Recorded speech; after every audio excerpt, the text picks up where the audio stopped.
Hello दोस्तों, आज की वीडियो में आपको बताऊंगा कि आप कैसे संजू फिल्म डाउनलोड कर सकते हैं, वो भी एचडी में। संजू फिल्म जो है वो एक दिन पहले ही रिलीज़ हुई है और आप आज ही डाउनलोड कर सकते हैं। अगर आप चाहते तो उसके 10 मिनट बाद भी डाउनलोड कर सकते हैं। वो ऐसी वेबसाइट है जिससे आप फिल्म रिलीज़ होने के 10 मिनट बाद ही आप डाउनलोड कर सकते हैं। पर मुझे कल टाइम नहीं मिला तो आज मैं अपलोड करूँगा। और गाइस, अगर आपने अभी तक मेरे चैनल को सब्सक्राइब नहीं किया तो जल्द से जल्द उसे सब्सक्राइब कर दीजिए, क्योंकि मैं ऐसी रोज़ इंटरेस्टिंग वीडियो बनाता रहता हूँ। तो दोस्तों, बिना टाइम गवाए वीडियो को शुरू करते हैं।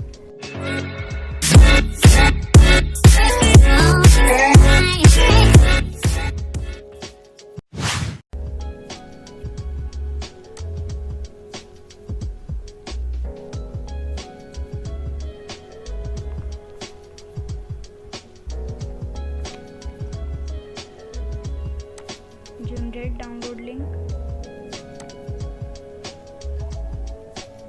यहाँ पे आप देख सकते हैं Sanju 2018 Bollywood for you tray size है इतना, और डाउनलोड कर दीजिए। क्लिक है तो download.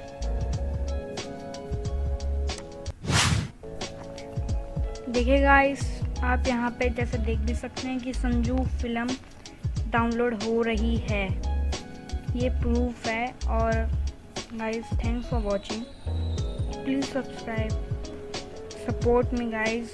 This is my new channel. Help me to reach 100 subscriber at least. Thanks for watching. Comment my video and subscribe for more videos.